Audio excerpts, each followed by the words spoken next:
Hello అండి, అందరికీ నమస్కారం. నా పేరు డాక్టర్ చిన్నబాబు సుంకవల్లి. నేను క్యాన్సర్ సర్జన్, హైదరాబాద్లో ప్రాక్టీస్ చేస్తున్నాను. రొమ్ము క్యాన్సర్ యొక్క అవగాహన ఎందుకు చాలా ప్రాముఖ్యమో అనే విషయాన్ని ఈరోజు తెలుసుకుందాం.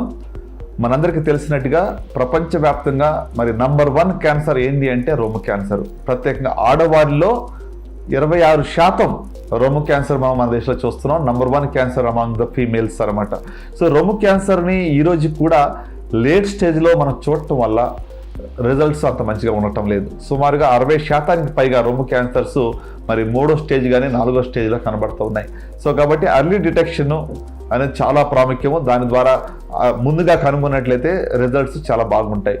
సో రొమ్ము క్యాన్సర్ గురించి అవగాహన ఎందుకు ఇంపార్టెంట్ అంటే, ముందశలో కనుగొనాలంటే ఏం చేయాలి అంటే జీవనశైలి మార్పులు, లైఫ్ స్టైల్ చేంజెస్, శారీరక వ్యాయామం కావచ్చు, బరువు తగ్గించుకోవడం కావచ్చు, అలవాట్లు కావచ్చు, లేకుంటే మరి మన యొక్క బాడీ యొక్క వెయిట్ తగ్గించుకోవడం కానీ.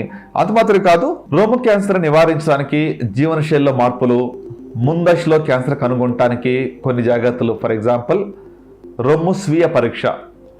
నెలకొకసారి రొమ్ముని సెల్ఫ్ ఎగ్జామినేషన్ చేసుకోవడం, మార్పులు ఉంటే డాక్టర్ని కలవడం. రెండోదిగా clinical examination by doctor or nurse. మూడోదిగా మెమోగ్రఫీ అంటే రొమ్ము యొక్క ఎక్స్రే. 35 సంవత్సరాలు పైబడిన ఇండియన్స్ బ్రెస్ట్ తీయించుకోవడం, 40 సంవత్సరాలు పైబడిన వాళ్ళు సంవత్సరానికి ఒకసారి ఈ యొక్క మెమోగ్రఫీ చేయించుకోవడం. వీటి ద్వారా మరి రొమ్ము క్యాన్సర్ని అర్లీ డిటెక్షన్ చేయడానికి వీలవుతుంది. సో 3 మెథడ్స్ చెప్పాను. రొమ్ము స్వీయ పరీక్ష, మరి వైద్యుల చేత ఇయర్లీ ఒకసారి పరీక్ష చేయించుకోవడం 40 సంవత్సరాలు పైబడిన వాళ్ళు.